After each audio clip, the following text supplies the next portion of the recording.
Olá pessoal, aqui é a professora Bárbara. Sejam bem-vindos a mais uma aula de disciplina de biossegurança. E na nossa aula de hoje, nós vamos falar sobre as medidas de precaução e isolamento e sobre os riscos biológicos. Vamos começar então com as precauções e isolamentos.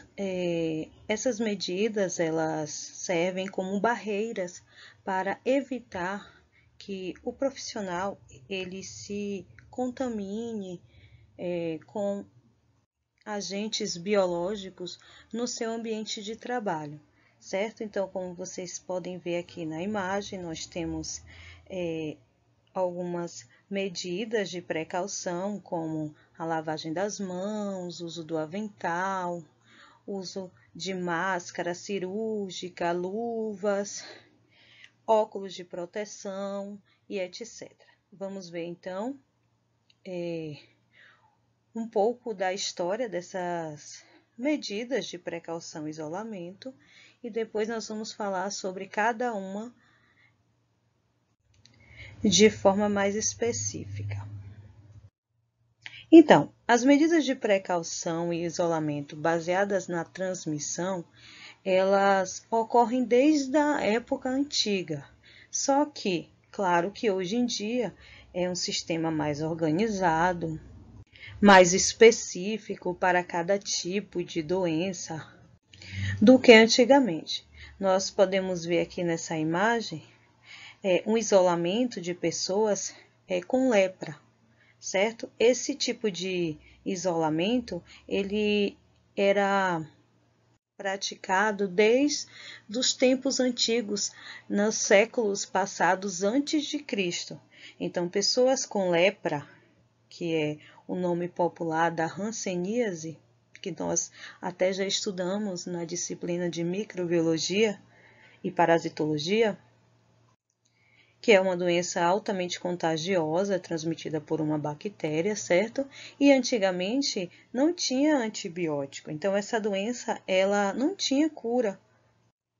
As pessoas que eram portadoras da hanseníase, elas tinham que ficar isoladas do restante da sociedade. Então elas viviam em colônias de isolamentos para leprosos, chamado também de leprosários.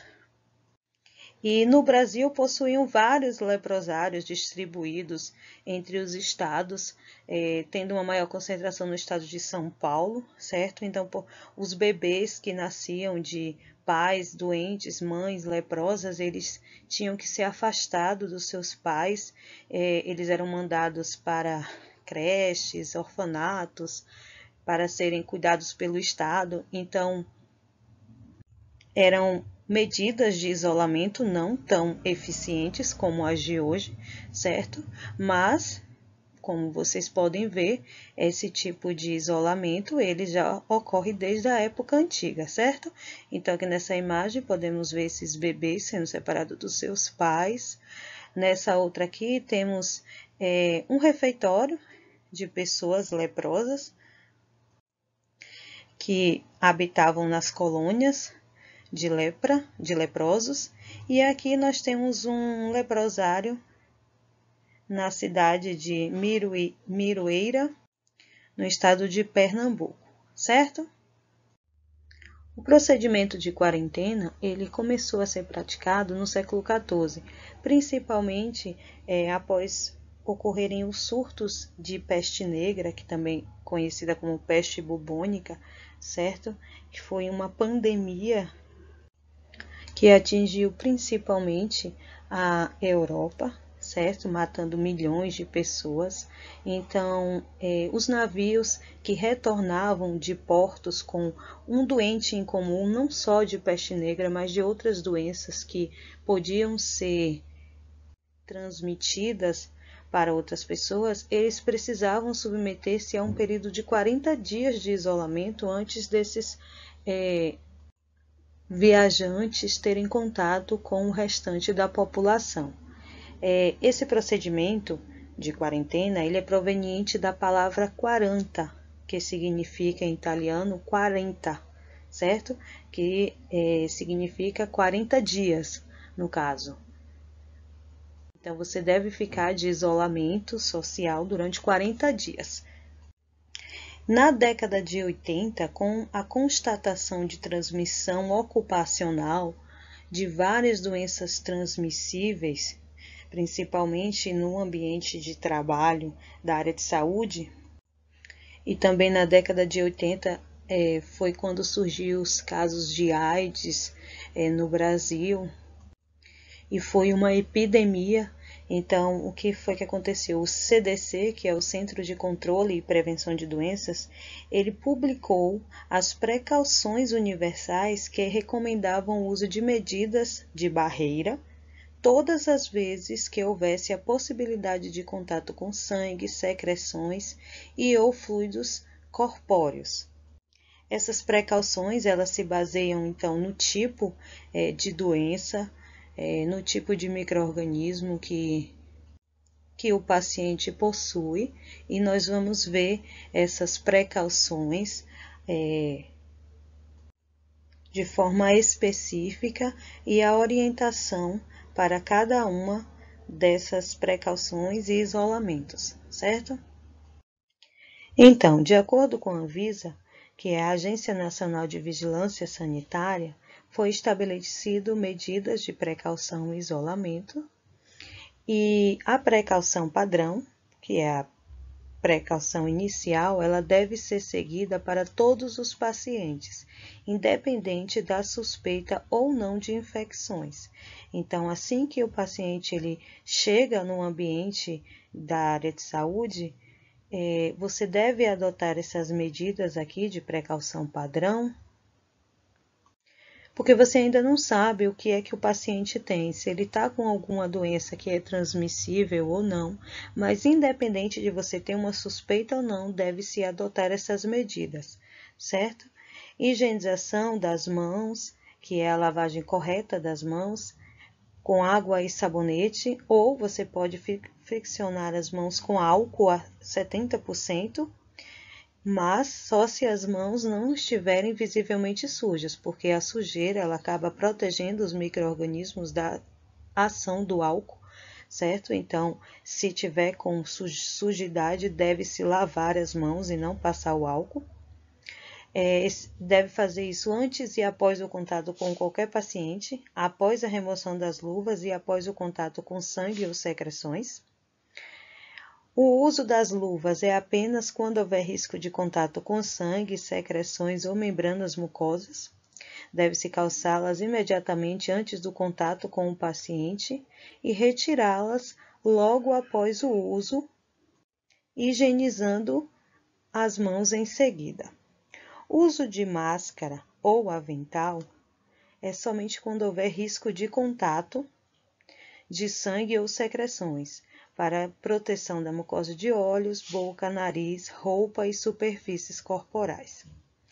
Deve-se descartar em recipientes apropriados seringas e agulhas sem desconectá-las ou reencapá-las. Então, essas são as medidas de precaução padrão. Precaução de contato. Quando a transmissão ela ocorre pelo contato da pele e mucosas com superfícies ambientais, artigos e equipamentos de cuidados aos pacientes contaminados por micro-organismos como, por exemplo, herpes, varicela, que é a catapora, entre outros, deve-se adotar então as seguintes medidas: higienização correta das mãos, antes e após o contato com o paciente, uso de óculos, máscara cirúrgica e avental quando houver risco de contato com sangue ou secreções, e descarte adequadamente os perfuros cortantes. Então, veja que essas medidas iniciais aqui são as medidas padrões, certo? Uso de luva e avental em toda manipulação do paciente, de catéteres e de sondas, do circuito e do equipamento ventilatório e de outras superfícies próximas ao leito. Deve-se colocá-la imediatamente antes do contato com o paciente ou com superfícies e retirá-las logo após o uso, e higienizar as mãos em seguida. Quando não houver disponibilidade de quarto privativo, a distância mínima entre dois leitos deve ser de 1 metro. Equipamentos como termômetro, esfigmomanômetro e estetoscópio devem ser de uso exclusivo do paciente para evitar a contaminação entre os outros pacientes.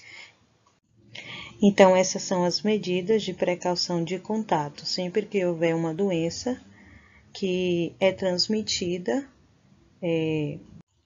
pelo contato da pele com secreções ou feridas de pacientes contaminados. Precaução para gotículas. Essas medidas aqui, elas devem ser adotadas sempre que houver contato com um paciente que possua uma doença que é transmitida através de gotículas, certo? Essas partículas, elas podem ser eliminadas durante a respiração, fala, tosse, espirro, ou durante a realização de procedimentos como aspiração de secreções. Exemplos dessas doenças: sarampo, influenza, meningite meningocócica, Covid-19, etc.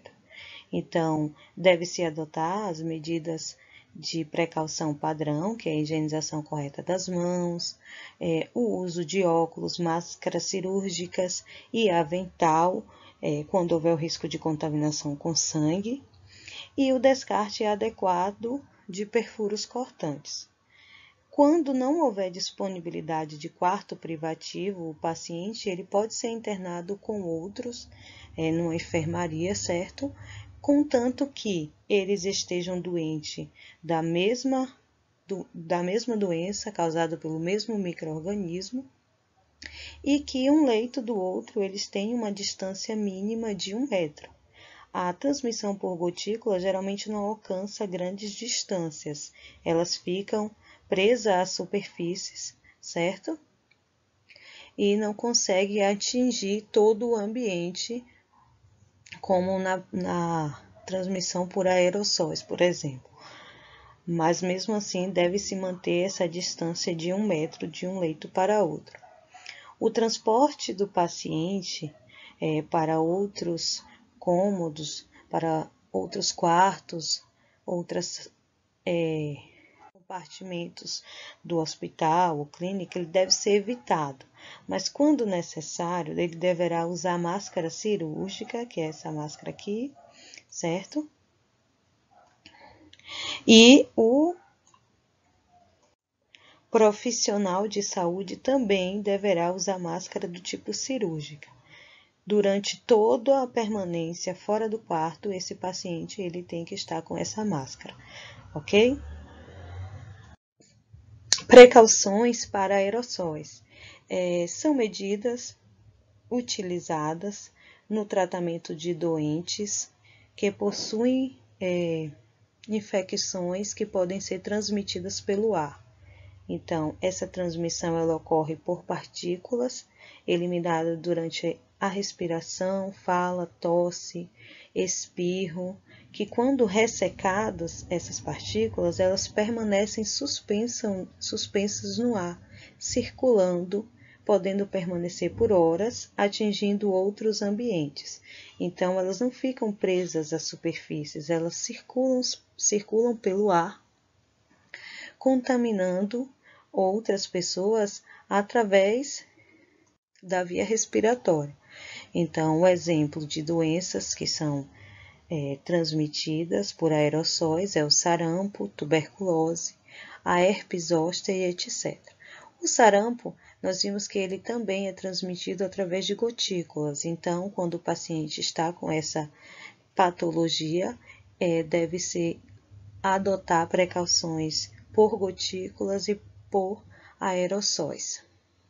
Então, as medidas para tratar esses pacientes incluem as medidas de precaução padrão, que é a higienização correta das mãos, uso de óculos, máscaras e avental quando houver risco de contato com sangue ou secreções, e descartes adequado de perfuro cortantes.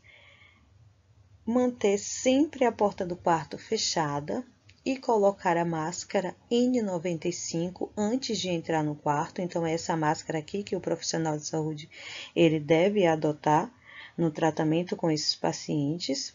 Quando não houver disponibilidade de quarto privativo, o paciente pode ser internado com outros infectados, desde que seja pelo mesmo micro-organismo.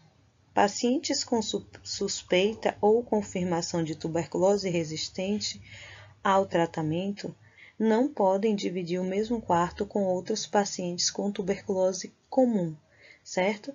Porque esses pacientes eles podem se contaminar com essa superbactéria, que acaba dificultando o seu tratamento. O transporte do paciente ele deve ser evitado, mas quando necessário, ele deverá usar máscara cirúrgica, que é essa máscara aqui, durante toda a sua permanência fora do quarto. E o profissional de saúde sempre deve utilizar a máscara N95 para tratar pacientes com doenças transmitidas por aerossóis, certo? Então, essas são as medidas de precaução e isolamento estabelecido pela Anvisa para evitar acidentes com riscos biológicos, ok? Então, nós vamos ver agora adiante quais são esses riscos biológicos. Como eu falei na aula passada para vocês, sobre os riscos ocupacionais, e eles que podem ser classificados em riscos ambientais e riscos operacionais, certo? São aqueles riscos que estão presentes no nosso ambiente de trabalho, dependendo da área de atuação. Então, nós temos os riscos biológicos, químicos e físicos, que são os riscos ambientais, e os riscos de acidentes, também chamados de riscos mecânicos, e ergonômicos, que são aqueles riscos classificados como operacionais. Hoje, nós vamos falar sobre os riscos biológicos. Os riscos biológicos são aqueles causados por agentes biológicos, que são micro-organismos, como bactérias, fungos, vírus, protozoários, entre outros parasitas, que podem ser geneticamente modificados ou não, as culturas de células, que podem contaminar o indivíduo durante a sua manipulação, as toxinas, que podem estar presentes em venenos, como venenos de cobras, escorpiões, por exemplo, e os prions, que eu expliquei para vocês na aula de PPRA. Lembra que eu expliquei para vocês o que são os prions? São partículas de proteínas que se tornam infectantes devido a alguma alteração que ocorre no organismo ou através do contato com carne contaminada, por exemplo, de animais que possuem doenças causadas por prions. As principais vias envolvidas num processo de contaminação biológica é a via cutânea ou percutânea, que é quando você necessita atravessar a pele com uma agulha, por exemplo, certo? É chamado de via percutânea. Então, essa pele, ela pode estar íntegra ou com lesões, dependendo do tipo de micro-organismo, ele pode penetrar na pele mesmo que ela não tenha nenhuma lesão. Por acidentes com agulhas e vidraria, na experimentação animal, por exemplo, através de arranhões e mordidas, então você pode se contaminar dessas maneiras com agentes biológicos, através da via respiratórias, por aerossóis e por gotículas, via conjuntiva, que é através da penetração de micro-organismos na região dos olhos, e por via oral, que inclui a via digestiva também. Esses agentes biológicos, eles são classificados de acordo com os riscos que ele traz para o manipulador, para a comunidade, para o meio ambiente. E esses riscos eles são avaliados em função do poder patogênico do agente infeccioso. Então, se esse agente ele pode causar danos graves no organismo do indivíduo, se ele pode levar esse indivíduo a óbito, da resistência no meio ambiente. Então, quanto tempo esse micro-organismo, por exemplo, ele é capaz de sobreviver às condições ambientais, se ele vive muito tempo, em qual local ele vive, no ar, em superfícies, através do modo de contaminação, se um modo de contaminação fácil de se propagar, como os micro-organismos que são transmitidos pelo ar, por exemplo, da importância da contaminação, do estado de imunidade do manipulador, se esse indivíduo apresenta outras doenças como diabetes, hipertensão, se ele faz algum tratamento que possa comprometer sua imunidade, e da possibilidade de tratamento preventivo e curativo eficaz. Se essa doença ela tem cura, se ela tem tratamento, se ela tem algum medicamento que é capaz de curar, ou se não tem cura, se é capaz de manter o paciente vivo, tomando aquela medicação, ou se tem uma vacina que possa prevenir aquela doença, certo? Então, tudo isso é levado em consideração para que esses agentes biológicos possam ser classificados. Então, vamos ver agora a classificação desses riscos. As classificações existentes são bastante similares, dividindo os agentes em 4 classes. Nós temos a classe de risco 1, que tem baixo risco individual e para a coletividade. Inclui os agentes biológicos conhecidos por não causarem doenças em pessoas ou animais adultos sadios, certo? Então, nós temos um exemplo do lactobacillus, que são bactérias presentes no nosso sistema digestório e que ajudam a realizar processos fisiológicos como a digestão, por exemplo, de forma eficaz, ok? Nós temos aqui o Bifidobacterium, que é um gênero de bactérias que também atuam como probióticos e auxiliam na digestão e na saúde do sistema digestório de forma geral, ok? Então, esses aqui são alguns tipos de micro-organismos de agentes biológicos que não causam doenças em pessoas ou animais sadios, certo? E que ajudam, na verdade, o organismo a funcionar corretamente. A classe de risco 2, ela possui moderado risco individual e limitado risco para a comunidade. Inclui os agentes biológicos que provocam infecções no homem ou nos animais, cujo potencial de propagação na comunidade e disseminação no meio ambiente é limitado e para os quais existem medidas terapêuticas e profiláticas eficazes. Exemplo, nós temos a leishmania, que é um gênero de protozoários causadores da leishmaniose, certo? É uma doença que possui cura, principalmente em seres humanos, através de medicamentos.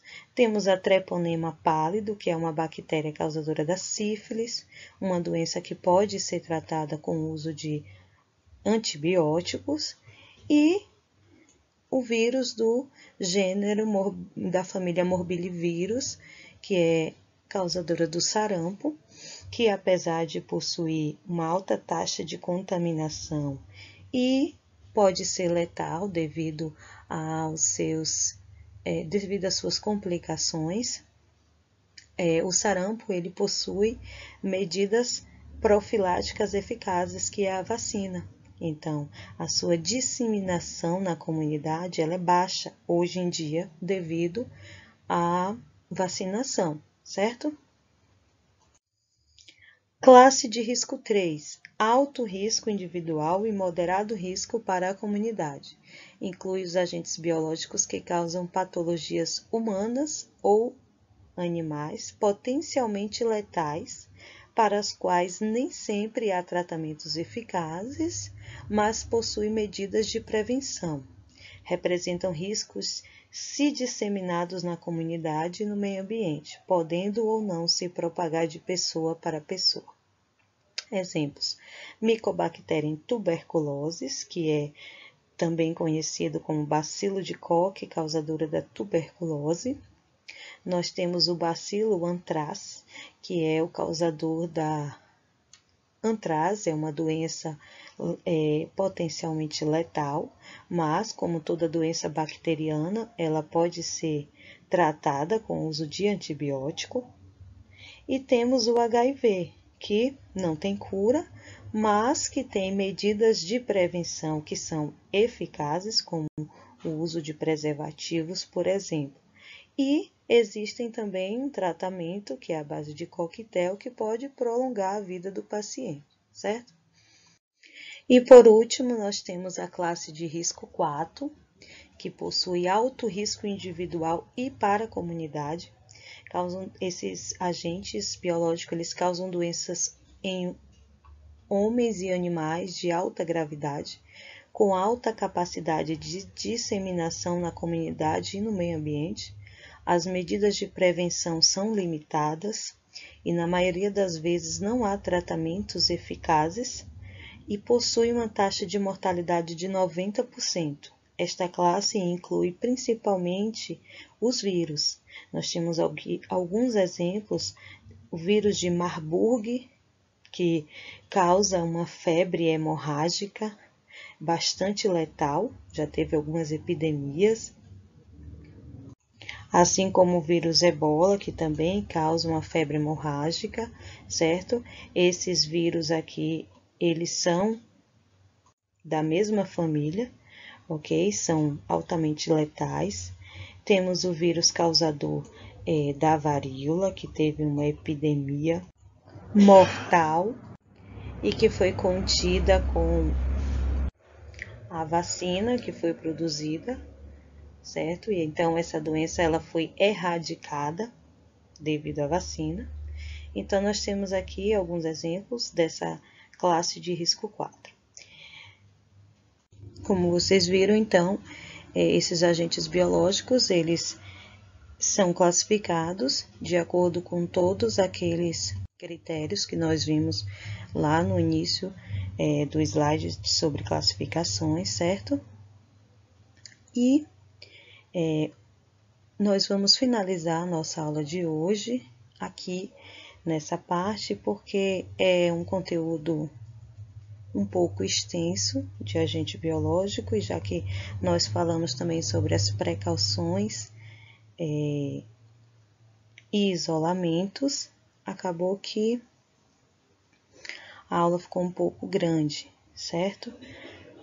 Mas na próxima aula nós vamos dar continuidade aos riscos biológicos, vamos falar sobre a NR32, o que é que ela estabelece em relação aos agentes biológicos e sobre as medidas de prevenção para esses agentes, ok?